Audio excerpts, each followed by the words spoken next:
નમસ્કાર વિદ્યાર્થી મિત્રો, પેન્ટેડ એપ્લિકેશન અપડેટ થઈ ગઈ છે. તમે સંપૂર્ણ સ્વાધ્યાયનું સોલ્યુશન્સ ધોરણ 11-12 કોમર્સના વિદ્યાર્થી બિલકુલ ફ્રીમાં મેળવી શકશો. દરેક વિષયનું ક્યાંથી મળશે તો જુઓ, અહીંયા તમને અલગ અલગ ઓપ્શન દેખાય. સ્ટાન્ડર્ડ 9, 10th, 11th, 12th એની બાજુમાં છે પેન્ટેડ સાથી, એમાં ક્લિક કરવાનું. હવે એમાં ક્લિક કર્યા પછી 11મા વાળા 11મા ધોરણમાં જાય, 12મા વાળા 12મા ધોરણમાં જાય. 12મા ધોરણમાં ગયા પછી અહીંયા એક્સપ્લોર ઉપર ક્લિક કરવાનું છે. દેખાય ને, ફ્રી ફોર સ્ટુડન્ટ, તમારા માટે ફ્રી રાખ્યું છે બકુડાવ. અહીંયા વાણિજ્ય, અર્થશાસ્ત્ર, ગુજરાતી, લાઈવ લેક્ચર્સ, આ બધી વસ્તુના તમને અહીંયા મળી જશે. શું કહેવાય કે વિડીયો સાથે PDF બિલકુલ ફ્રીમાં, જે તમે જોઈ શકશો. ડેટા અપલોડ થવાનો શરૂ થઈ ગયો છે. જ્યારે તમે એપ ડાઉનલોડ કરશો ત્યારે અર્થશાસ્ત્ર, ગુજરાતી વિષય પણ આની અંદર એડ થઈ ગયા છે. અકાઉન્ટ સ્ટેટે એડ થઈ ગયા છે. નંબર 2, તમે લોકો અગર પેડ બેચમાં જોઈન થવા માંગો છો, લાઈવ લેક્ચરમાં જોરદાર ટીમ પાસે ભણવા માંગો છો, તો ધોરણ 11ના વિદ્યાર્થીઓ અહીંયાથી જોઈન થઈ શકે છે અને ધોરણ 12ના વિદ્યાર્થીઓ 12માંથી જોઈન થઈ શકે છે. હવે વિદ્યાર્થી મિત્રો, આખું વર્ષ આપણે જોરદાર તૈયારી કરીએ છીએ. 11મા ધોરણના વિદ્યાર્થીઓને અત્યારથી જ બોર્ડની તૈયારી કરાવી છે અને 12મા વાળા વિદ્યાર્થીઓને બોર્ડ માટે તો મસ્ત મજાની તૈયારી થાય છે. વધારે માહિતી તમે એક્સપ્લોર ઉપર જાશો એટલે આખી બેચની તમને અહીંયા મળી જશે. વધુ માહિતી માટે કોલ પણ કરી શકો છો. તો પેન્ટેડ ડાઉનલોડ કરો અને અપડેટ કરો, જેથી તમે લોકો સારું રિઝલ્ટ લાવી શકો. Good bye. નમસ્કાર વિદ્યાર્થી મિત્રો, સ્વાગત છે તમારું તમારી પ્રિય યુટ્યુબ ચેનલ પેન્ટેડ સાથીમાં. મિત્રો, આજના વિડીયોમાં આપણે ધોરણ 12 ના ગુજરાતીના પ્રકરણ 1 અખિલ બ્રહ્માંડમાં ના સ્વાધ્યાયના પ્રશ્નો અને તેના ઉત્તર જોઈશું. પ્રશ્ન 1, નીચેના પ્રશ્નોના ઉત્તર એક એક વાક્યમાં લખો.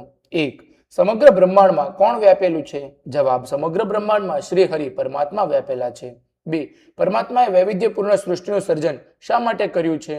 જવાબ, પરમાત્માએ પોતાની રસવૃત્તિથી અનેક રસ લેવા માટે આ વૈવિધ્યપૂર્ણ સૃષ્ટિનું સર્જન કર્યું છે. પ્રશ્ન 3, અખિલ બ્રહ્માંડ કાવ્યમાં વેદ અને સ્મૃતિ શાસ્ત્રો શું કહે છે?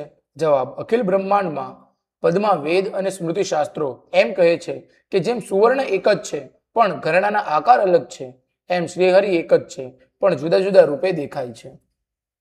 4, કવિના મતે ઈશ્વરને કઈ રીતે પામી શકાય છે? જવાબ, કવિના મતે ઈશ્વરને કેવળ પ્રેમ ભક્તિથી પામી શકાય છે. 5, જ્ઞાન ગ્રંથો થકી કઈ પરિસ્થિતિ સર્જાય છે? જવાબ, જ્ઞાન ગ્રંથો થકી ઈશ્વર સંબંધી ગેરસમજની પરિસ્થિતિ સર્જાય છે. પ્રશ્ન 2, નીચેના પ્રશ્નોના 2-3 વાક્યમાં ઉત્તર લખો. 1, પરમાત્મા પૃથ્વી પર કયા કયા સ્વરૂપે રહેલા છે? જવાબ, પરમાત્મા તાત્વિક દ્રષ્ટિએ એક જ છે, છતાં પૃથ્વી પર જુદા જુદા રૂપે અનંત ભાસે છે. આપણા દેહમાં તે દેવ રૂપે, તત્વમાં તેજ રૂપે, શૂન્યમાં શબ્દ રૂપે છે. પૃથ્વી ઉપર પવન, પાણી તેમજ ભૂમિ રૂપે અલગ દેખાતો પરમાત્મા એક જ તત્વ રૂપે વ્યાપી રહેલો છે. 2, સોનું તો આખરે સોનું જ છે એવું શાથી કહી શકાય?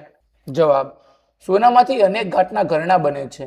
આપણે સોનામાંથી બંગડી, પાયલ, ચેન, કડલા વગેરે આકાર આપીએ પણ આખરે તો એ સોનાના વિવિધ સ્વરૂપો જ છે.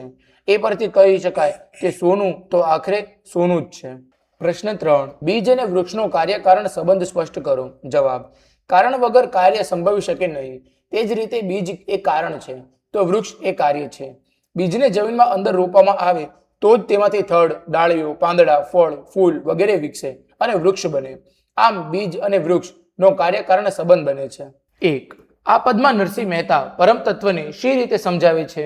જવાબ, આ પદમાં પરમ તત્વને સમજાવતા નરસિંહ મહેતા કહે છે કે સમગ્ર બ્રહ્માંડમાં એક જ શ્રીહરિ સર્વવ્યાપી છે, પરંતુ સૌને એ જુદા જુદા સ્વરૂપે દેખાય છે.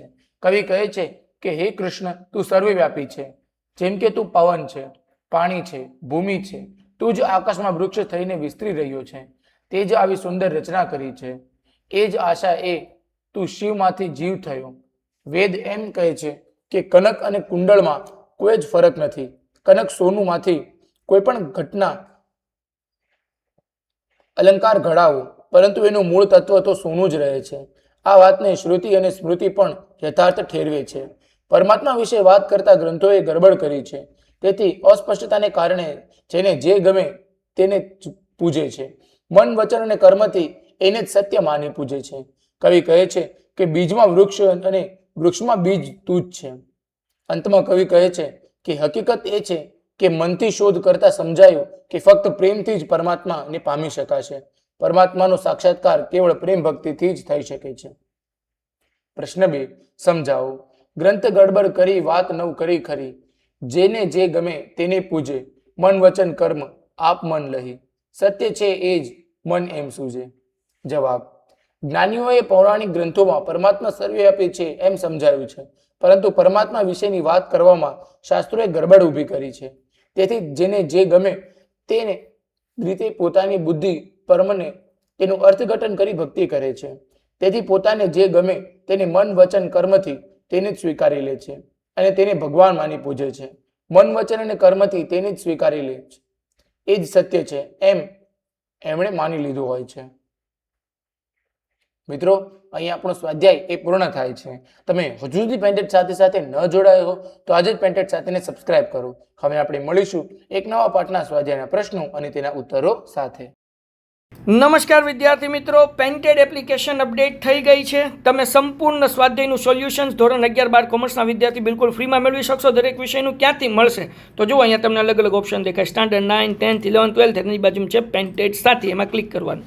હવે એમાં ક્લિક કર્યા પછી 11મા વાળા 11મા ધોરણમાં જાય, 12મા વાળા 12મા ધોરણમાં જાય. 12મા ધોરણમાં ગયા પછી અહીંયા એક્સપ્લોર ઉપર ક્લિક કરવાનું છે. દેખાય ને, ફ્રી ફોર સ્ટુડન્ટ્સ, તમારા માટે ફ્રી રાખ્યું છે બકુડાવ. અહીંયા વાણિજ્ય, અર્થશાસ્ત્ર, ગુજરાતી, લાઈવ લેક્ચર્સ, આ બધી વસ્તુના તમને અહીંયા મળી જશે.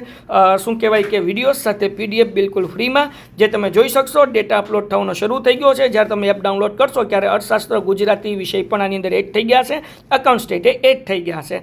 નંબર 2, તમે લોકો અગર પેડ બેચમાં જોઈન થવા માંગો છો, લાઈવ લેક્ચરમાં જોરદાર ટીમ પાસે ભણવા માંગો છો, તો ધોરણ 11ના વિદ્યાર્થીઓ અહીંયાથી જોઈન થઈ શકે છે અને ધોરણ 12ના વિદ્યાર્થીઓ 12માંથી જોઈન થઈ શકે છે. હવે વિદ્યાર્થી મિત્રો, આખું વર્ષ આપણે જોરદાર તૈયારી કરીએ છીએ. 11મા ધોરણના વિદ્યાર્થીઓને અત્યારથી જ બોર્ડની તૈયારી કરાવી છે અને 12મા વાળા વિદ્યાર્થીઓને બોર્ડ માટે તો મસ્ત મજાની તૈયારી થાય છે.